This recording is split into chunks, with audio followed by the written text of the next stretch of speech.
Hello everybody, it's me, Viv. I want to talk today on this live video about the question, how do you win an argument with a narcissist? I'm not going to give you the answer just yet, but I will at the end, I promise. Well, the best way to answer that is to actually first go through the 10 signs that you're being manipulated by a narcissist. Now, the word narcissist is really broad. There can be extreme narcissists that have real sociopathic disorders and are very extreme in their behavior and can be violent and emotionally very, very abusive. But you can also have a much more subtle type of narcissistic personality, but they all have the same sort of tactics and behavior that they use to manipulate other people. Because a narcissist's reason for being is basically this: I win, you lose, and everybody else is to blame for everything that I do. And the way they go about enabling that to happen, that everyone else is at fault, and particularly if you're in a relationship with them, is through these 10 signs you're being manipulated, which I'll go through right now. Number one is gaslighting. Now that is when they do something wrong. Oh, if you can hear this wailing in the background, that's my cat, because it's sort of dinner time now. Number one is gaslighting, and that is when they do something wrong or behave badly towards you. It might be subtle or it might be extreme, but at the end of which they just say to you, when you dare question it, that didn't happen. You're crazy. You're imagining it. It's that sort of thing, and that is gaslighting. And basically, it's a really insidious form of manipulation, because what it's doing is your gut is telling you that what their behavior was doing was wrong. Yet they're telling you that you're crazy, you imagined it, that didn't happen, you're exaggerating things. So in your head you have this battle. Do I trust my gut instincts, or are they right? And because narcissists want to feed off you to build up their fragile ego and inflated sense of entitlement, they really make you believe that they're right and your gut instincts are wrong. So that's gaslighting. So if you hear things like, that's crazy, you're imagining it, that's the sort of language they use. Number two is mirroring. And this is also called projection, and that is when they mirror onto you the behavior that is in fact what they're doing, not you. So an example of that would be you're lying when really they're the one who is telling all the porkies, and you're completely straight down the line. You just never say a fib in your life.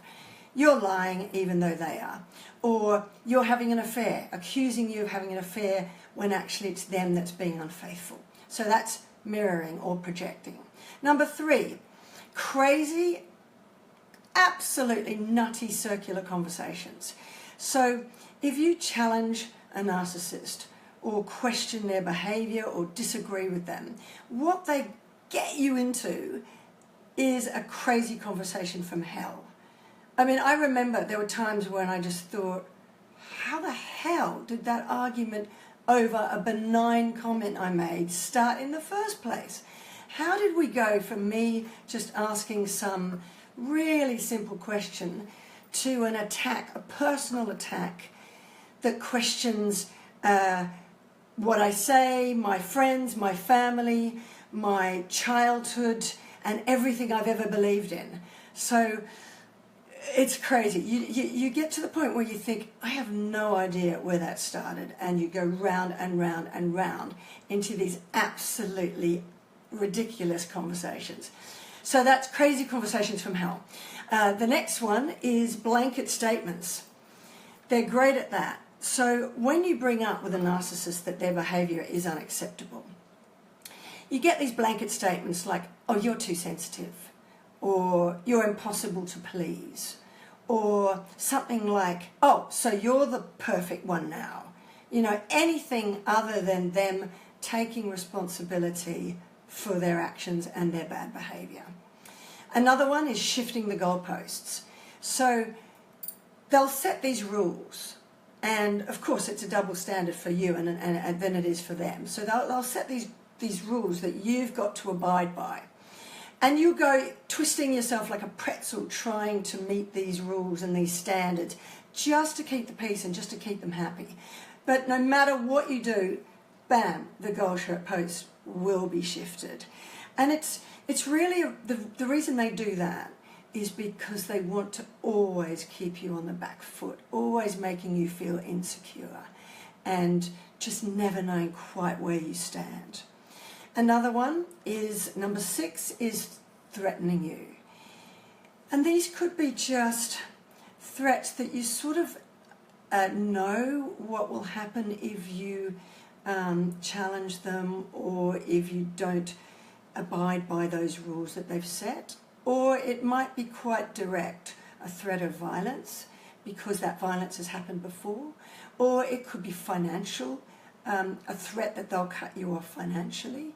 Or it might even be a threat where they say, if I can't have you, no one will. Or they're going to kill themselves. So threats like that are very much a way that they manipulate and control you. 7 is triangulation, and that is when they bring somebody else into the equation. So it could be anybody. It could be their mum, where they say, oh yeah, my mum agrees that you're crazy to think that what you think about me and my behaviour.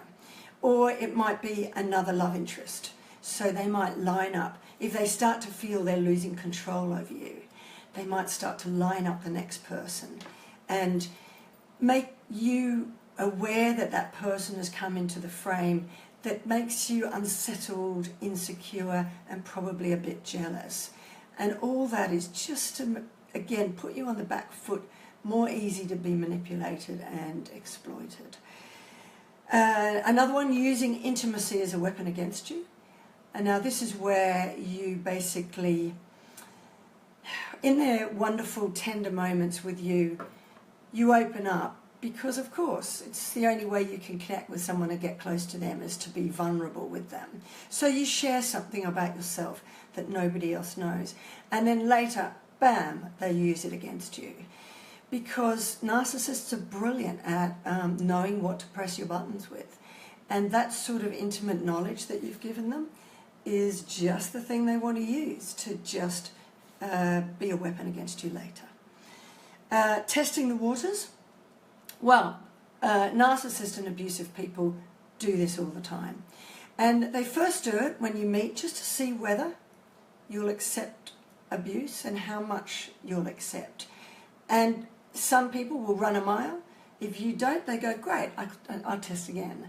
And so as soon as you've allowed them to test that boundary and get away with it, they'll just push you harder and test the boundary again and again and again. And they do that, as I said before, by things like shifting the goalposts and gaslighting and mirroring and all those sorts of things. It's just testing the boundaries and pushing them as far as they can go. And then the final one, number 10, is hoovering.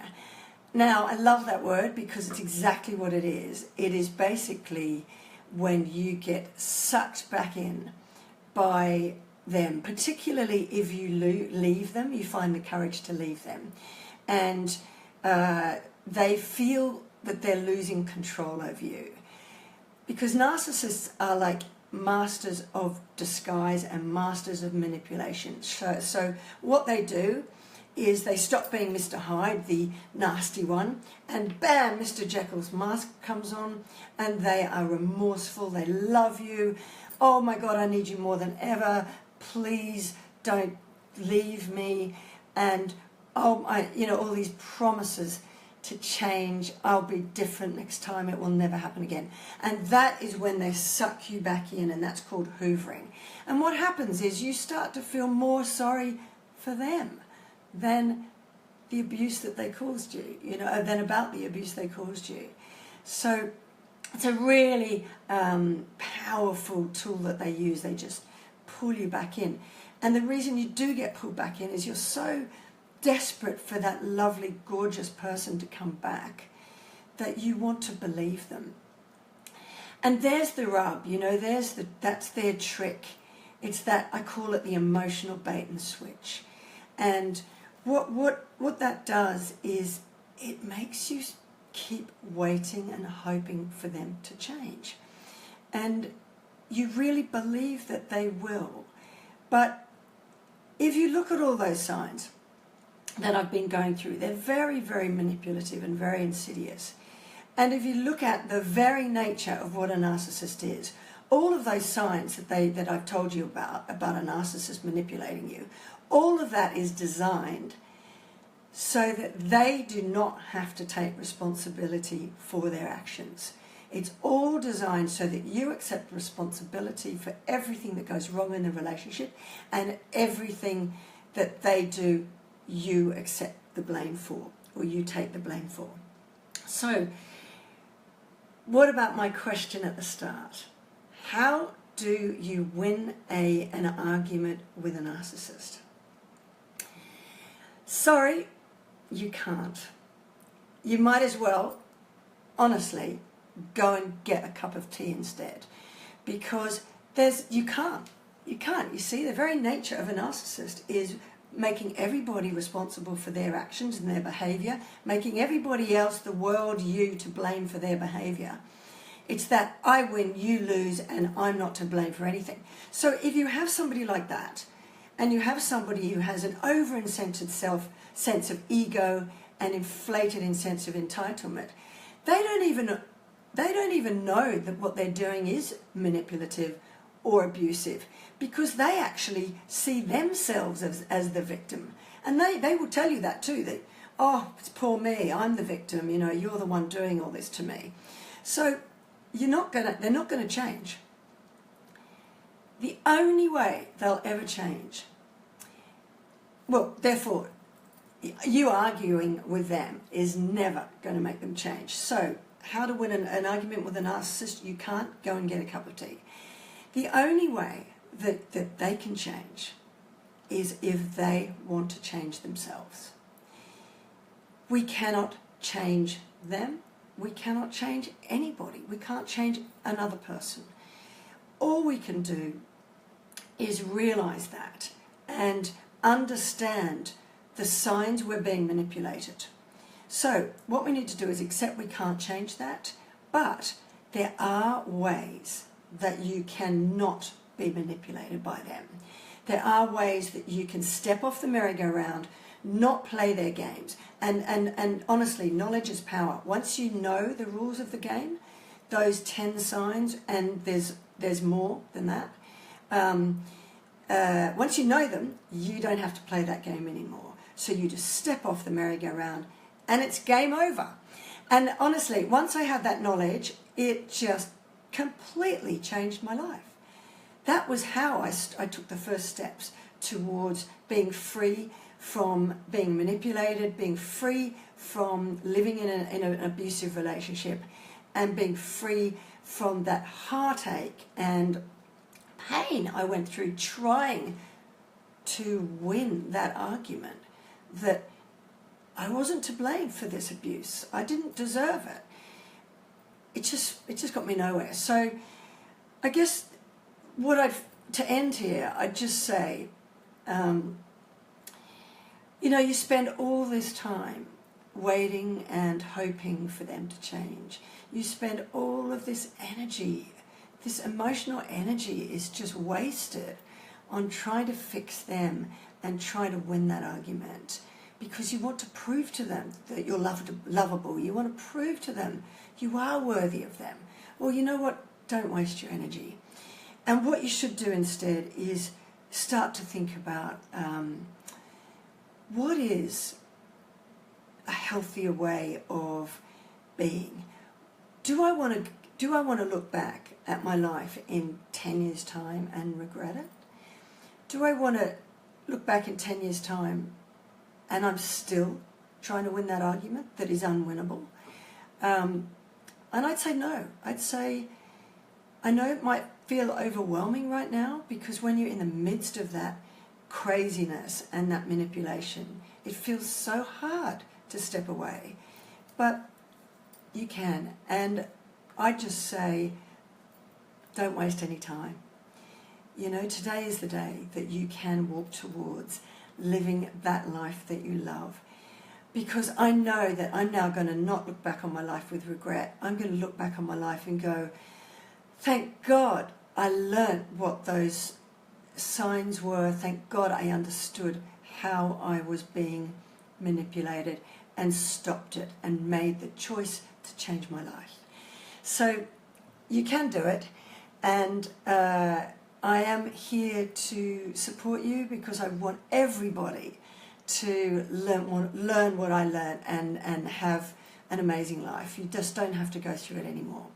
So I'll finish up with just by saying that my Start With Me Victim to Survivor course, I go in depth about how not to be manipulated by a narcissist. I go into much more depth about what they are, and that can be from people who are extreme ends of the spectrum and who are not, and it's just subtle emotional abuse. And if you want to have me walk you through step by step how to turn your life around and get out of that craziness and walk towards a better life, then please don't wait, because the doors to my course are going to be closing tomorrow night, Friday, Pacific Standard Time in the USA. I've left it at that so people in America can have a full Friday. So they're closing tomorrow, so please don't waste your time, and I'll put the link in the comments below this, and I really hope to see you there, because the course will start on Monday. Okay, so there we are. I'll see you in my next video. Oh, the next one I'm going to do tomorrow, live, is going to be 10 signs that you're addicted to love. So I'll see you in that one tomorrow. Bye for now.